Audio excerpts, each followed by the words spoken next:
Yo, Sanjay Uchiha here, people, giving you my review on Boruto Naruto Next, well, Naruto Next Generations episodes 7 and 8 as promised.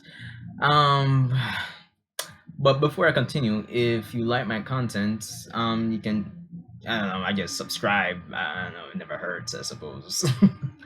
But yeah, I do Dragon Ball Super content, well, Dragon Ball content in general. I did Samurai Jack, complete an episode review on season 5 that just finished airing, and I do AMV, so check them out, let me know what you think. But let's get into it right now.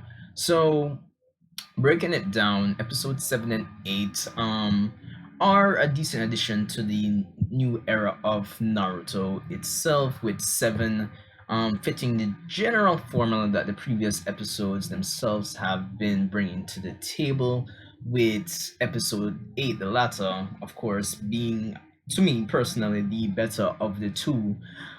Episode 7 really revolves around, as I mentioned before, the usual formula where um, some civilian or shinobi or academy or someone in the village itself is becomes another victim of this mysterious chakra that's been going around and essentially taking over everyone, basically preying on their emotions, making them go berserk and essentially rage out and attack innocent people, really and truly. But in this case, it's basically a quote unquote stalker, academy student that's in the class next to Boruto, that's basically in love with the class rep in Boruto's class, the purple haired girl. I don't remember her name, but she's basically setting up to be the new Hinata, basically. But yeah, it really revolves around her, him, and basically him trying to confess to to her essentially. But I don't want to say funny, but the downside, or I guess the point of conflict in that episode, was really and truly he's more of an introvert. He's not really socially outgoing. He's kind of weakish. His demeanor, yeah. So he kind of goes about things in a stalkerish manner, really and truly, and it really and truly just ends up with as I said, the generic formula. Um, Boruto and company essentially talking him out of it. What I loved about this episode, really and truly, and I think any episode should be featured in, is Chocho herself, the character of Chocho. Ever since Naruto Gaiden, like I've absolutely loved her character. She's just always refreshing to take in when she's on screen. Honestly, just the comedy is like Choji, but the confidence is really refreshing. She doesn't give a shit. But yeah, it was kind of, they made a lot of associations with food, obviously, since the episode title is Love and Potato Chips. So Chocho in this episode was very instrumental in helping this guy really get over his, I guess, inner fears and weaknesses, essentially, to eventually overcome the chakra that was controlling him towards the end. Of course, um Boruto and Shikadai, ever since, was it 6? Uh, it's either 6 or it started this episode, but they've started to discuss, the whole idea that Boruto can is the only person who can see this chakra thing, weird chakra monster or whatever that's causing all the problems in the village, and they've kind of started to kind of try to formulate an idea what to do about it. Should they tell the adults, etc., etc.? So, if nothing else, the series is kind of slowly but surely breaking out of that generic formula. Like, it kind of feels like a villain of the week kind of thing. So, it's kind of slowly developing. I mean, it was kind of like that since Mitsuki came in, and I like that. But it was slowly but surely. All in all, episode 7 is okay. Nothing too over the top. I found the two episode 5 and 6 be better than 7 to me, honestly. But But anyway, let me move on. Episode 8, definitely the better episode of the two. Right off the bat in episode 8, we're reintroduced. Well, for those of you who don't know, at least, even though it's been a while, like 2014, 2015, so it's been a while since this character scene. But we're basically introduced back to a character that was in the last Naruto the movie, the antagonist of that movie, Toneri Otsutsuki, and his presence alone really and truly kind of skyrockets the rating for episode 8 for me.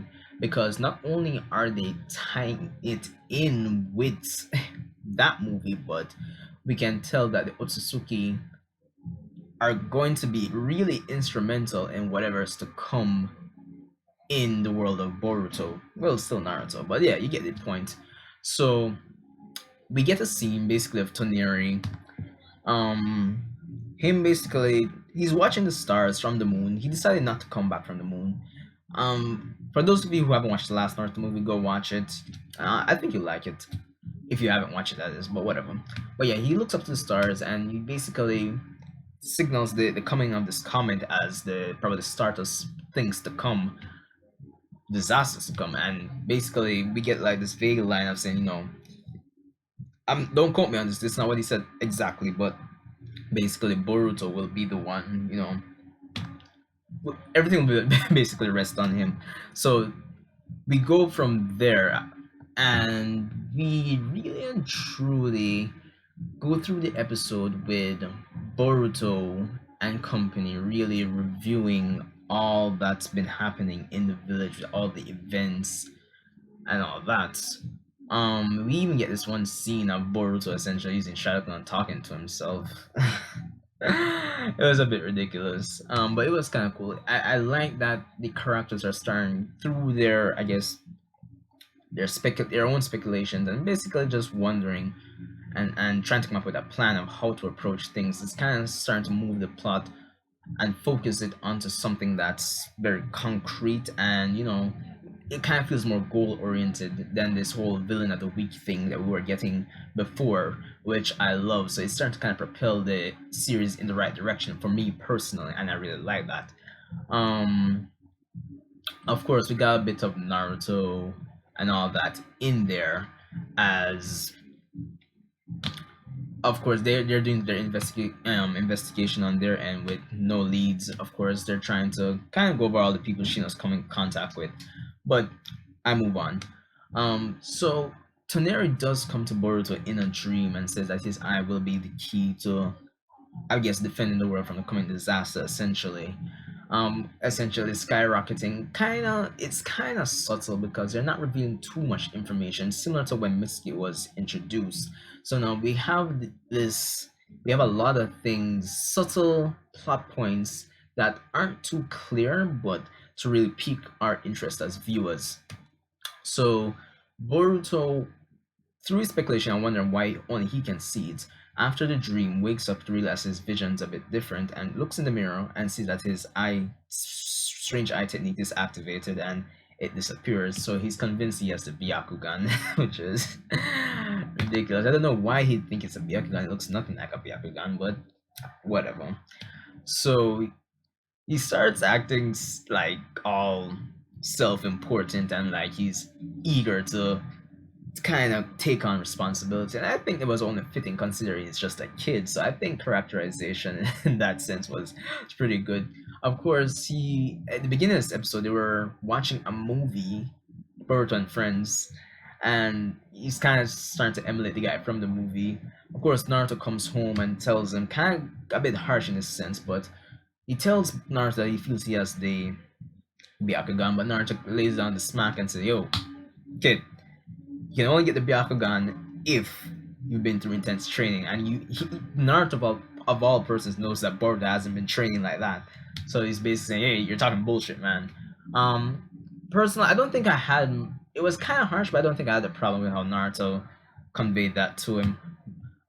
There was this funny part in that same combo when Naruto asked, have did you steal the same scroll that Naruto stole back in Naruto episode 1? And it was funny because only Shikamaru and Hinata got the reference there. So it was cool. A nice kind of throwback to episode 1, original Naruto. Original Naruto watchers would get it. Also, what I loved about the episode, they're not only tying things with the last Naruto movie, but they're tying things with the day Naruto became Hokage, because even though Naruto mentions that only certain people can get the Byakugan through intense training, he said that Himawari was a rare case, and we know that in the day Naruto became Hokage special OVA special manga chapter one shot, whatever format you watched it in, Himawari showcased that she had unlocked the Byakugan, so there was that. So apparently there are exceptional cases. Um, so they visit Hiyashi, which is Boruto's grandfather, Hinata's father, and surprisingly, his character has evolved over the years. You know, back in Naruto when he was like all serious and she kind of treated Hinata pretty harshly, but now he's like a loving grandpa. I guess it's true. I guess grandparents do treat their grandchildren better. I don't know. But yeah, so we got some fun, some comedic scenes there between Hiyashi and Boruto Himawari, and we get to see um Hanabi again, which was cool because she was a key. She had kind of a not much screen time, but she had a key role in the last Naruto movie via her eyes, because her eyes were what were stolen by Toneri to unlock the 10th Seigan. But whatever.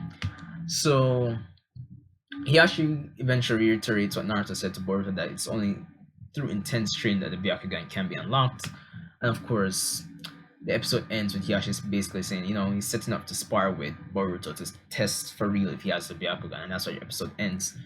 But yeah, all in all, episode 8 was a solid entry in the Boruto series. I kind of feel like this episode should have come earlier, like probably around.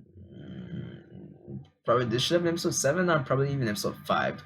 But I like how episode 8 is structured, all the callbacks and linking back to previous material. So it kind of gives the series sense of continuity, essentially, because we know, if you've seen my Boruto timeline video, you know that the last and the Naruto became Hokage. Well, I didn't mention that in that video, but from the timeline sake, yeah, that would have happened before the Boruto series started. So episode 8 was definitely a solid entry. It was great to see Toneri again from the last Naruto movie. I'm hoping he has some major roles going down the line in the series. I'd love to see that. I don't think he had enough. I don't think one movie did him justice, but we'll see where it goes from here. As I said before, if you like my content, rate, comment, subscribe, and if you watch the episode, let me know what you think, and I'll see you in the next one.